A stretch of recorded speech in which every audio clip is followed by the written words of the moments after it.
Good morning, everyone. Today is Thursday, May 4th, and today I'm going to talk a little bit about your final assignment in social. Woohoo! It's so exciting.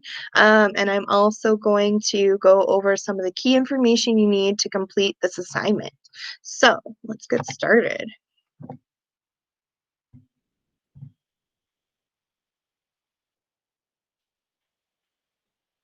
Okay, so everyone, your final assignment is to complete a newspaper article about the rapid adaptation in the Meiji period. So you're pretending you're a newspaper reporter covering the changes that are occurring in Japan during the Meiji period.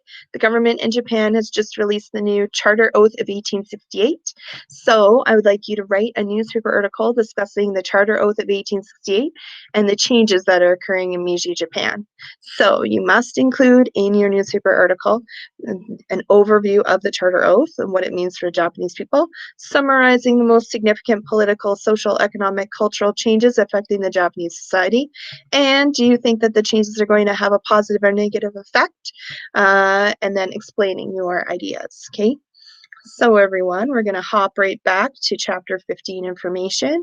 And so actually one more thing. So included in this document is the Charter Oath, and I've also included this planner. So included in this planner, you're going to fill in this chart with at least 3 ideas or changes about the topics listed. And of course, you're thinking all about just Meiji Japan, okay? So Charter Oath, what's that? What are some political changes that happen? What are some social or cultural changes that happen?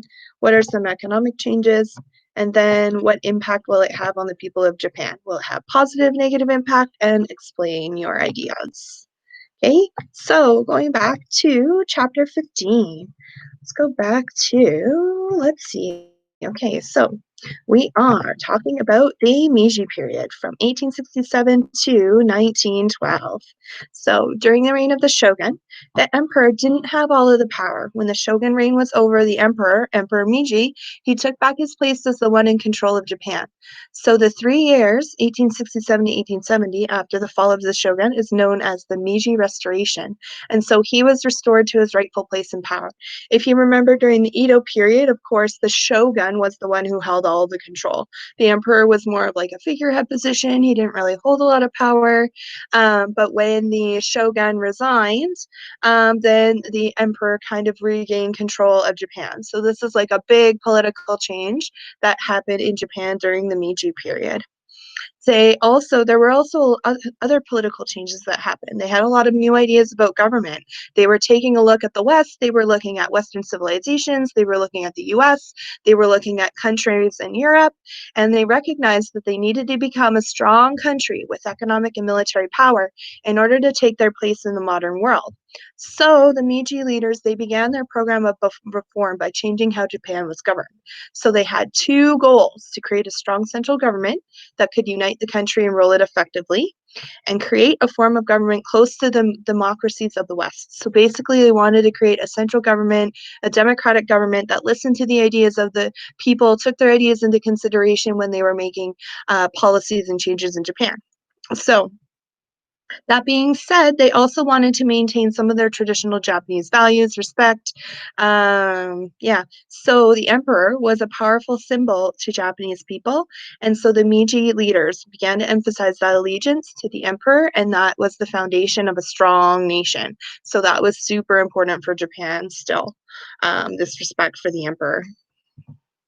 Okay, so moving on to the 5 charter oaths. So this was a declaration. It was a document written by the new Meiji leaders that reveals or talks about the new society that they wanted to create. And so it was written by the new leaders, given to the emperor to present to the people. And so by this oath, they want to set up their aim, the establishment of national wealth on a broad basis and framing of constitution and laws. So thinking more about the people, making sure that they're all treated equally to a certain degree, I guess, and making sure that they try to make sure that their voices are heard as much as possible. So here, deliberative assembly shall be widely established, all matters decided by public discussion. So what I was just talking about, making sure that they were listening to the people when making decisions, that was one thing that was included in this oath. All classes, high and low, shall unite in vigorously carrying out the administration of the affairs of state. So everyone is included when in the matters of government. So no one is excluded. And so that also kind of reflects this ideas of democratic government. So the common people, no less than the civil and military officials, shall be allowed to pursue his own calling so that there may be no discontent. This is a huge change from what we saw in the Edo period, because in the Edo period, there was a strict feudal society where each person was told what role they would play in society. But now the common people, they're allowed to decide what kind of job they would have, where they would live. And so evil customs of the past shall be broken off, everything based on the just laws of nature. That's kind of going back to some of their traditional values. In Shintoism, the importance of nature, respecting nature, and then knowledge shall be sought throughout the world so as to strengthen the foundations of imperial rule. So this one is an interesting one as well, because before Japan was operating as an isolated society, and so all of the knowledge they had was found from within Japan. But now they want to seek out knowledge. They want to go to different countries, obtain different ideas in order to ensure that they can become a strong, successful country, and be able to be included with these other global kind of superpowers, I guess. So some of the changes in society that happened were the following here. So in order to increase the power of the emperor and the government, the daimyo were encouraged to turn over their lands to the state. The daimyo were given pensions as compensation. The samurai system was abolished by the government, so they got rid of it. And like I was saying before, that was talked about in the oath, the commoners were given new rights. They were allowed to choose where they would live, what occupation they might pursue, and rules about dress were no longer enforced. They also had a renewed emphasis on education. So the Meiji leaders wanted to reform the Japanese education system, bring it closer to that of the West. So they modeled it on American and French systems. But in the 1880s, they decided that even though they wanted a strong education system, they still wanted to maintain their traditional values. So they wanted to center their education system on developing respect for the emperor. So in 1890, Emperor Meiji issued the imperial rescript on education to explain the values that the education system would be teaching within this education system that was modeled on American and French systems. Some elements of Japanese life would remain the same, so traditional family patterns didn't change. Fathers continued to have legal authority for their families. They made all the family decisions about education, marriage, jobs, property. There were still class distinctions, so common people still looked up to those who had been their superiors. So there would still have been a nobility, and there still would have been commoners. Rural peasant life would have remained mostly the same. Land taxes did stay high. Most of the country ended up in the hands of moneylenders, landowners. And many people could not afford to send their people to school because of this. So in rural areas, many did remain illiterate because, of course, we see here land taxes remained high, so they wouldn't have had a lot of money. So especially in rural areas, they wouldn't have had the money to send their children to school. Um, and so this takes me to the economic changes. So the Industrial Revolution was a time of dramatic change in how goods were produced in the West. So machines were invented that could produce goods more quickly and efficiently. Factories were built where many workers were employed to produce large amounts of goods using complicated machinery. Transportation and communication were also revolutionized by machines. So this is all happening in the West. So the Japan is taking a look at this, being like, ooh, look at all of these great ideas about how we can enhance and produce our goods more quickly and efficiently. So they started to make a bunch of changes to their economy. So they started, like they borrowed language and ideas from the Chinese when it came to language, they started borrowing technology and economic ideas. So factories were set up in the weaving, iron, brewing industries in Japan. The Japanese government began borrowing new ideas abroad from about technology. They hired experts, advisors from around the world to install factory machinery imported from the West. They studied shipbuilding, military science, factory construction, medicine. They made notes about banks, museums, parliaments, armies, churches, law courts. And so basically they went out and they got all of these ideas and they brought them all back to Japan. And so sometimes, of course, they brought in advisors to help them in order to implement some of these ideas.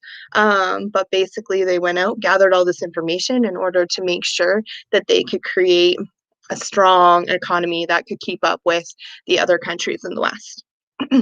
So, everyone, that is basically a rundown of all of the changes that occurred in Meiji Japan. So I'm going to go back to the planning sheet right now. So the planning notes, what am I going to include in there? Because that's what you guys should start with before you start writing your newspaper article. So we talked about the Charter Oath. Of course, it's one of the first documents written by the Meiji leaders. It's written by the new leaders given to the newly restored emperor, presented to the people. Some of the key points I summarized here. So collective decision making, everyone's included. Japanese people were able to pursue their calling, new focus on gathering knowledge. And then the political changes. So Japan formed a strong central government, created a democratic government, emperor regained his power, and Japan emphasized allegiance to the emperor. And then some of the social or cultural or societal changes, the daimyo forced to turn over their lands to the state. Samurai system was abolished, commoners were given new rights, peasants were made landowners, Japanese people were able to choose what they would wear.